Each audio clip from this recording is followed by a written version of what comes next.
To COVID-19 vaccines in Windsor, Essex. Some as young as 12 now qualify to book their appointments. A live look at our city there. We had more sun today and more is on the way tomorrow, plus some more heat. Colette Kennedy will join us later tonight with your full weather breakdown. Good evening, I'm Katerina Georgieva. Chris is on a special assignment. A mix-up at a vaccination drive-through clinic has a Windsor man unsure which vaccine he received. He says multiple nurses there were unable to give him a clear answer as to whether he was getting Pfizer or Moderna. And now he has two receipts indicating he received different vaccines, and he's not sure which one to trust. With more, I'm joined live now by the CBC's Sanjay Maru. Sanjay, how exactly did this happen? Well, Katerina, it's a situation Rishab Agarwal says has left him, quote, very unhappy. He says this all started this past Saturday when he came to this drive-through vaccination clinic run by the office of Dr. Lisa Jensen here on Howard Avenue. He says when he arrived this past Saturday, he was first met by a volunteer who told him that the only vaccines they would be administering here are Moderna vaccines. But when he actually got to the nurse who was administering that vaccine, he says that person told him he was being injected with the Pfizer vaccine. Some minutes later, to clear up that confusion, he approached another volunteer, he says, who told him that this clinic actually has a mix of vaccines, both Pfizer and Moderna, so it's unclear which one he got. Now, later in the afternoon, he received this vaccination confirmation receipt. You can see here it says that he got Moderna, so amid all the confusion, he called the clinic a few days later, but he says the receptionist told him that form was wrong and he actually likely received the Pfizer vaccine. So they issued him a new receipt, this one. Now he has two receipts and he's not sure which one to trust. If I knew it was only one dose vaccine, it's totally fine. If it was like Johnson, doesn't matter. I got Johnson or Pfizer, Moderna, AstraZeneca, anything. If it's one thing, it's totally fine. But my fear is, how can I take a second dose if I didn't know what was given to me at the first place? So that's the fear. Sanjay, what did the doctor's office say about this? Well, Katerina, I was unsuccessful in reaching this office by phone. My call wouldn't go through. I was just met by an automated message. So I came here just a few hours ago to knock on the door of this office. Somebody did answer the door. I explained Agarwal's situation, but they told me, quote, "We're not interested. Thank you," before closing the door. So no word from the doctor's office on this story. Meanwhile, the health unit says that they are the ones responsible for distributing vaccines at all these various pop-up clinics and pharmacies that are getting the vaccine. But they tell me that the training that these people undergo, these staff undergo to administer that vaccine is limited to just learning how to log the electronic vaccination information. There is training for entering all the vaccine into the COVAX system.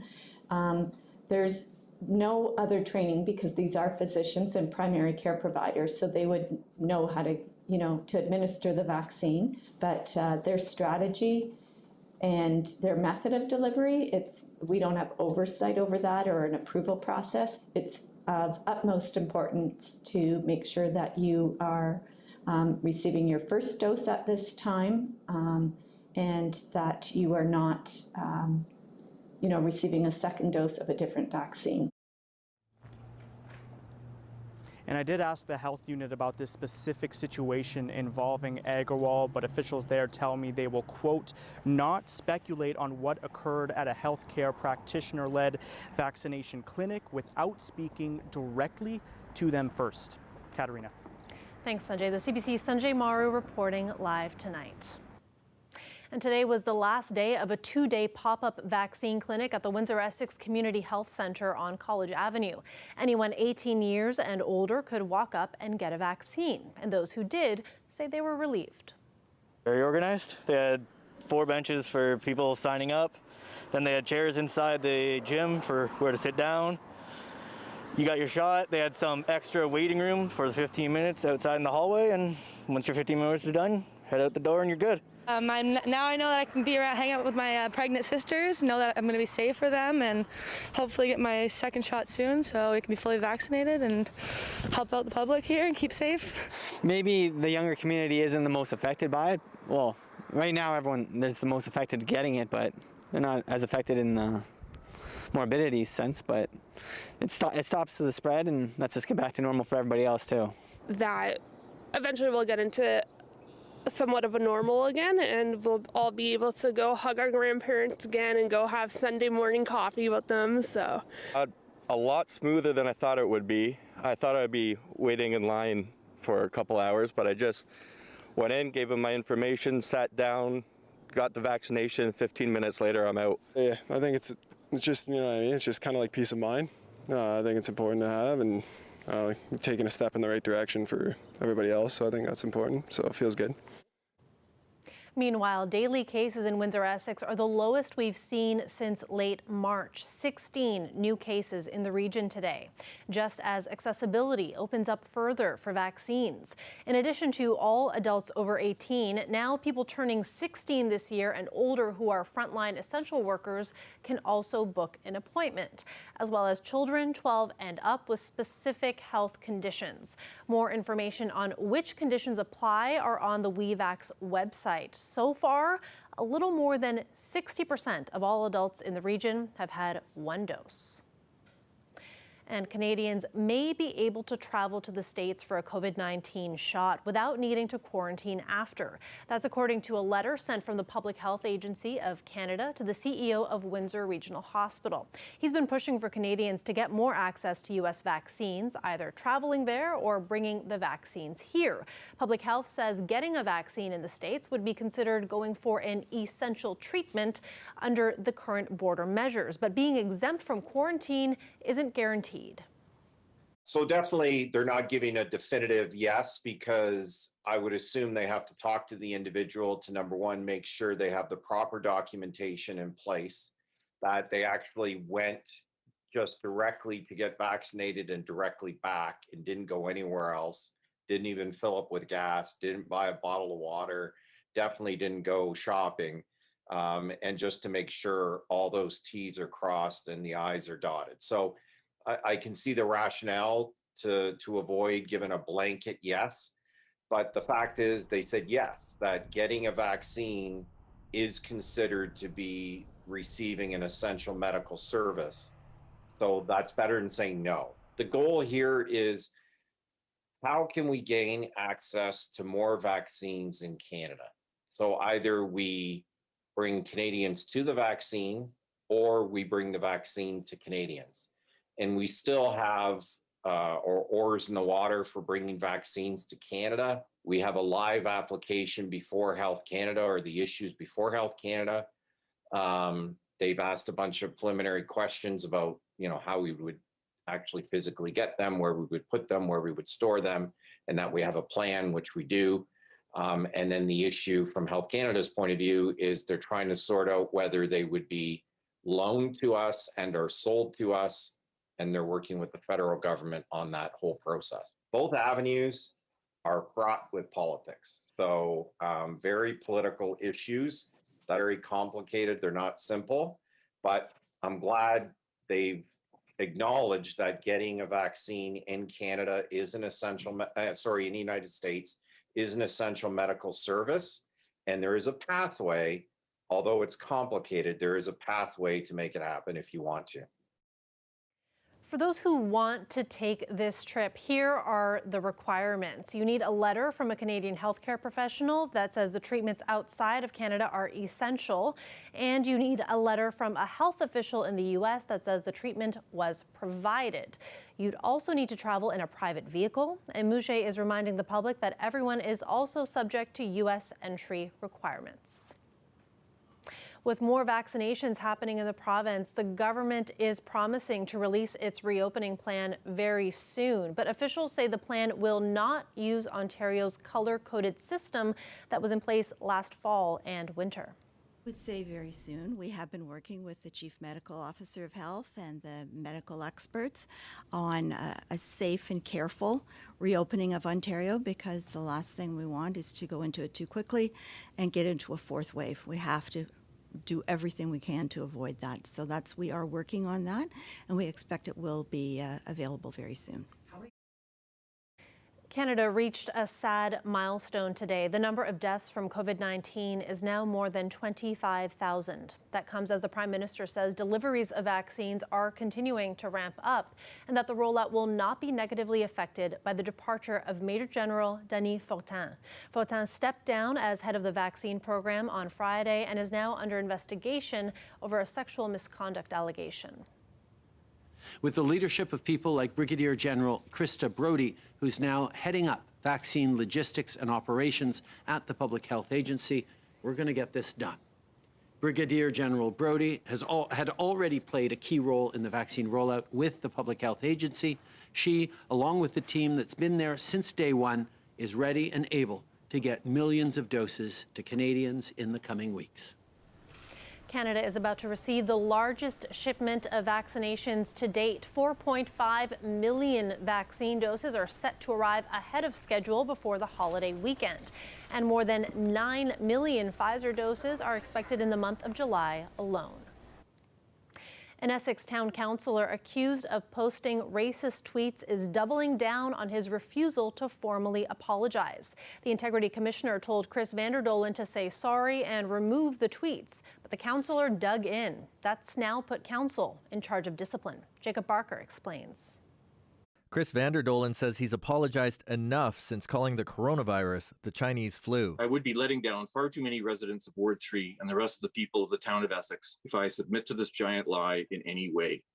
I will not take down my perfectly reasonable tweets, which also happen to be true. But a lot of residents in Essex did feel let down by the councillor's words. The Integrity Commissioner got about 80 complaints. So many, he says his voicemail was filled for the first time in his 13 years of doing the job.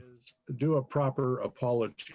I cannot accept that he did not know the impact on the Chinese Canadian community of his tweets. The commissioner made 3 recommendations to council requiring Vanderdolen to delete all offensive tweets, give a public apology approved by the commissioner, and attend diversity and inclusion training. But Vanderdolen made it clear last night at council that he has no intention of going along with the recommendations. He accused the commissioner of a bureaucratic overreach and says he's limiting his freedom of speech. Mr. Swayze has no authority over my political views or my use of language, nor those of anyone else. No one does over anyone in Canada. Vanderdolen didn't only hit back at the commissioner, but also those in the public who spoke out against him. He referred to them as a woke mob and that the public outcry was an organized hit job. The people behind this are the same people who, when they aren't defacing state statues and trying to eliminate our history and our borders and our police departments and genders, are finding racism under every living room couch. But the council agrees with the commissioner, not with Vanderdolen. The motion carries. They voted 6-1 to uphold the report. Thank you. I do believe we are held to a higher standard. I do believe our words matter more than most people's, and we need to weigh those things out carefully. The mayor was absent, but Councillor Sherry Bondi suggested everyone should take diversity training, something the council has discussed before. Why not? All of us could use it, right? None of us are perfect. I think we need to, not cast stones at each other, but look at ways we can show leadership and come together and take it together. We're joined live now by the CBC's Jacob Barker for more. Jacob, what exactly happens now? Well, he now has until July 19th to meet the requirements. If he doesn't, he'll be suspended without pay for 60 days. We did reach out to Vanderdolen today for comment, but he did not pick up or return our call. CBC also reached out to Mayor Larry Snively, but he refused to comment. Thanks for this, Jacob. The CBC's Jacob Barker reporting live. CBC News also went to Chris Vanderdolen's ward in Essex for reaction from residents. There were opinions on both sides, but some who supported Vanderdolen would not talk on camera. As far as I'm concerned, he was 100% right, and don't apologize. It's fine with me. Why is that? Because that's where the pandemic came from, was China. Well, I think it's ignorant. I think anyone that's any amount aware would know better than that. And I think he really just got a slap on the wrist, apologize and get over it, because people don't appreciate it. People are sensitive to it. Look at the signs that are up all over about no hate here. There are people who are attacking Asians, who are harassing Asians, who are hurting Asians. So that is where our movement began, but it's moved far beyond him. I don't understand why he can't understand that his words hurt people. It's not just him himself that he's affecting with the decision that he's making. It's also the town of Essex and the image of the town of Essex. I'm glad that council's going to give him until July the 19th. Hopefully he will, have a change of mind. But by July the 19th, I believe that council will absolutely take the step of docking his pay for 2 months. If Vander Dolen does lose 2 months' pay, that would cost him about $2,000. There are only a few pieces of undeveloped property along the Detroit River in Windsor, and one of those pieces, a 13-hectare property owned by Mike Dorian of Clinton Township. It was just sold without conditions to a private developer. The city of Windsor had been interested in purchasing the land with an intention to trade it with the Windsor Port Authority for Ojibwe Shores, another piece of riverfront property, but that plan fell through. It's why my board decided 5 years ago to enter into an agreement with the city of Windsor to exchange Ojibwe Shores so that Ojibwe Shores could be preserved as a natural heritage park forever for this community. I'll tell you, 33 acres on a deep water port, that was a hard decision for this port. And, there's not another 33 acres available on the waterfront to develop. And our mandate is to ensure that this community has access to the marine supplies it needs for success. It also has a mandate to ensure economic growth of this community. A live look at our river there. Just another gorgeous day. We've been so lucky, and there's more sun ahead. And the temperatures are also, they're continuing to heat up. It's just going to get warmer and warmer. Colette Kennedy will join us after the break for your full weather forecast, so stay with us.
Colette Kennedy joins us now for weather. Colette, we were just chatting over the break. The sun is just doing wonders for my mood.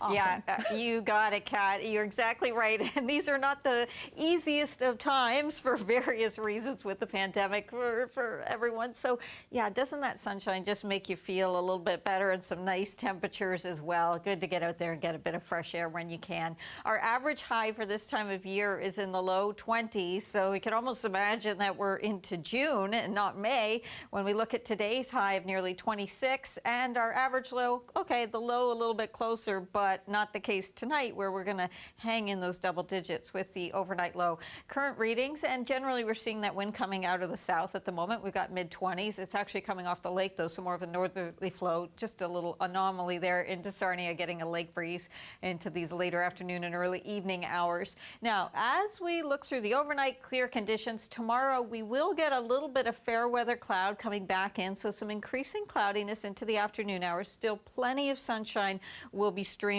through with that. Chances for showers very slim into Thursday. Looks like it'll primarily stay to the west and track north and be highly isolated. I actually didn't even put it in, and there's still going to be a lot of sunshine into Thursday as well.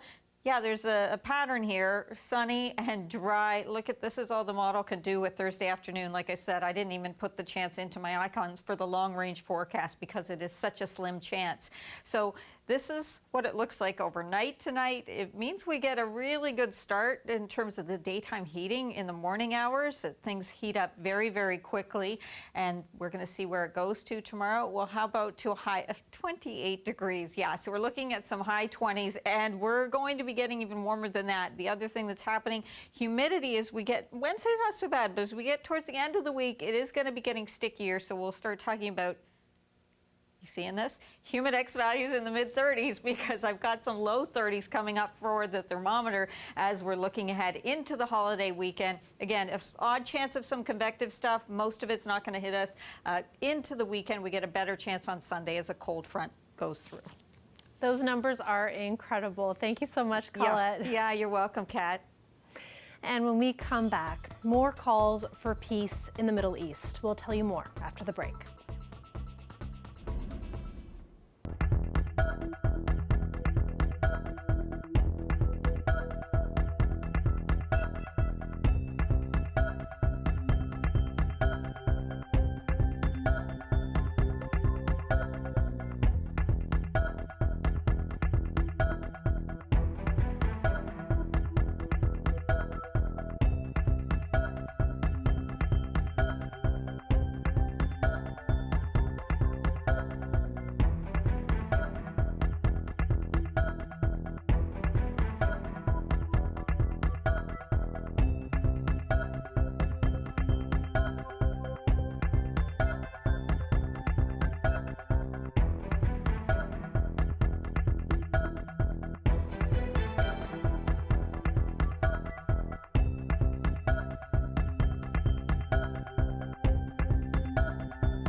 Prime Minister Justin Trudeau is adding Canada to the growing line of nations urging a ceasefire in the Israeli-Palestinian conflict. Freelance reporter Iris Mackler has more.